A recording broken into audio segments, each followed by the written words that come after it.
Bon matin et bon café avec Jésus. Aujourd'hui, j'ai très hâte de répondre à une question qui m'a été posée et qui est vraiment, vraiment très profonde. Et surtout que ça vient d'une jeune personne. Et donc, j'adore quand les jeunes se posent des questions sur Dieu, de conscience.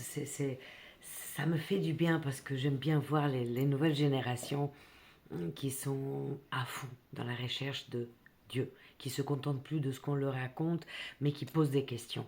Donc cette question qui m'a été donc, posée par une jeune personne, il m'a demandé, mais Dieu laisse donc le libre arbitre. Ça veut dire qu'il démissionne du fait que qu'il n'est pas au contrôle de tout.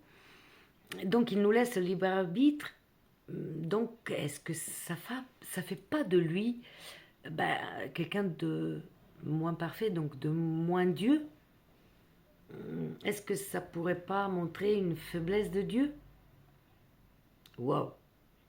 Quand j'ai lu la question, ça a fait wow, un gros coup de choses. Parce que c'est pas facile de répondre à une question pareille, surtout venant d'un jeune.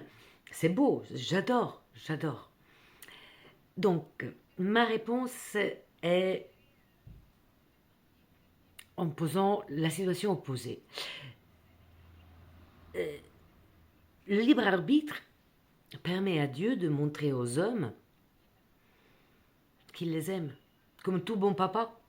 Est-ce qu'un papa qui renferme son fils dans un KGB pour qu'il ne fasse pas de bêtises est un bon papa? Ou c'est pas mieux le papa qui explique ce qui est bien, ce qui est mal, et puis qui laisse choisir son enfant tout étant sûr quand même que l'amour de son éducation a fait que son enfant va choisir le bien.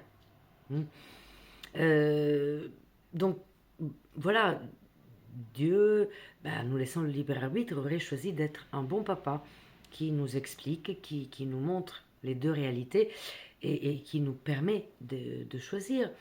Parce que s'il nous avait obligés à une seule réalité, c'est-à-dire que c'était lui qui décidait, et le bien est comme ça, il faut faire comme ça, et il aurait été un Dieu tyran, style Zeus des Grecs. Il aurait été un Dieu qui n'est pas dans l'amour, dans la bienveillance, mais qu'il est dans la tyrannie.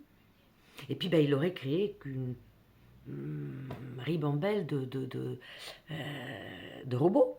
Et donc la Terre serait peuplée par des robots. Mais Dieu, le Père parfait, a choisi de nous laisser choisir. Et il a choisi de nous permettre d'évaluer ce qui est bon et ce qui est mal et de choisir, dans l'espoir de tout bon papa, qu'on choisisse ce qui est bien. Donc, sa grandeur, sa divinité, ça s'affirme et ça se confirme du fait qu'il nous a laissé le choix. Il nous a laissé le choix. Il nous a laissé le choix aussi d'exister, de ne pas être que des simples robots. On est des êtres humains, pas des robots. Donc, avec ce choix, il nous permet de gagner notre confiance en nous et notre propre dignité. Dieu ne veut pas décider à notre place. Donc, il veut laisser l'homme prendre la décision du bien et pas du mal, dans l'espoir de sa bonne éducation. Les êtres humains, donc, peuvent choisir entre le bien et le mal en toute connaissance de cause. Et donc, l'importance de choisir le bien, c'est parce qu'on connaît le mal. Donc, il fallait qu'il nous permet de connaître les deux. Donc, je conclue en disant, dans un monde parfait, est-ce que c'est pas mieux le monde parfait qu'on a maintenant plutôt qu'un monde de robots impeccables qui n'ont pas de cœur, qui n'ont pas d'émotion? C'est pas mieux Arriver à choisir le bien malgré les tentations du mal?